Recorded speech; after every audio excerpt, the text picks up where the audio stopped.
May you fly safe. May you fly to your destination. Open your mouth. Gari,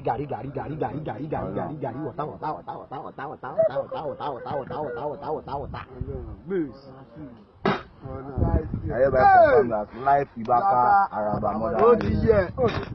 Identify yourself. This life Ibaka Araba mother testimony J.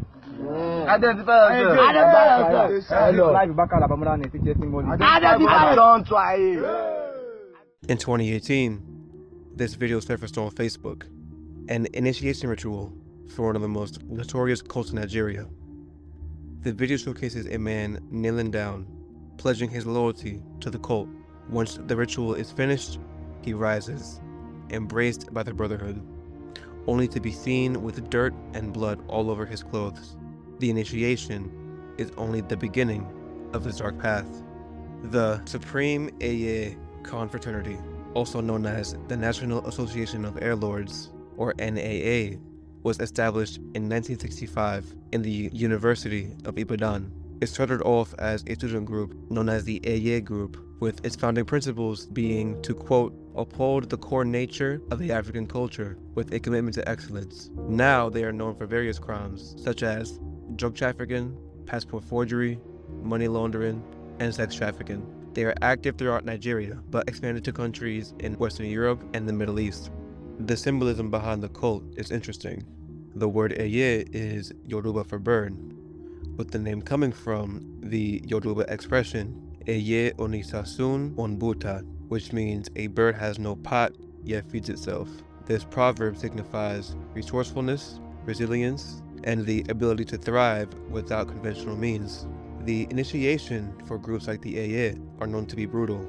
Many members tell media sources that many Eiye initiations are done by force. The Eiye recruits members as young as 10 years old and integrates them into their criminal activities. One member named Segun Yusuf, a security guard, told journalists about his forced initiation into the cult. He was running an errand for his father when someone he knew, known as Nejo, stopped him and invited him for some beer to drink at a hotel. Nejo claimed that he won a bet and wanted to celebrate that win. Knowing his fate, Segun followed Nejo to the hotel. Segun recalled, "Immediately after I entered the room, they ordered me to kneel down and close my eyes. I was miffed. One of them brought out a pistol and threatened to waste my life if I raised the alarm. At that point, I obeyed. They started beating me. They slapped me 15 times and forced me to open my mouth, poured some gin and a concoction, which they forced me to drink. Then, they ordered me to open my eyes. When I did, they poured the concoction onto them." This corresponds with the video shown in the beginning, where the prospective member was forced to open his mouth and was fed a liquid, and it had to spit out onto him by a member of the Eiye. He continues narrating, "At the end, they had said I had been confirmed as a member of the Eiye, and that I would pay a membership fee of 50,000 naira, or around 35 USD. If I had died there, nobody would have known where I was. The Eiye is known to use coercion and threats in order to intimidate new members and force them to join the group and partake in the crimes." Another type of ritual that the cult partakes in are Juju rituals. Juju is a belief system practiced across West Africa. It is similar to karma in terms of the probability of good or bad things happening to someone. It's built on the ideas that objects and even people can carry spiritual energy, and the energy can be transferred. Good Juju can protect via amulets and charms that are worn to guard against curses, but bad Juju is believed to cause someone harm or bad luck.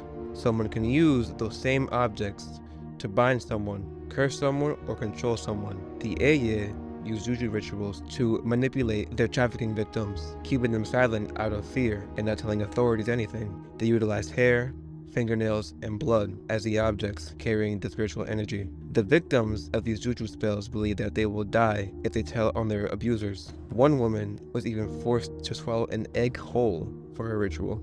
These rituals make the prosecution of these trafficking rings difficult for authorities in European nations like Spain and Italy. Imagine having thousands of people imported to the country for a trafficking ring, bounded by fear into silence. Authorities see dealing with the cult as an uphill battle, as more people are smuggled into the country every year.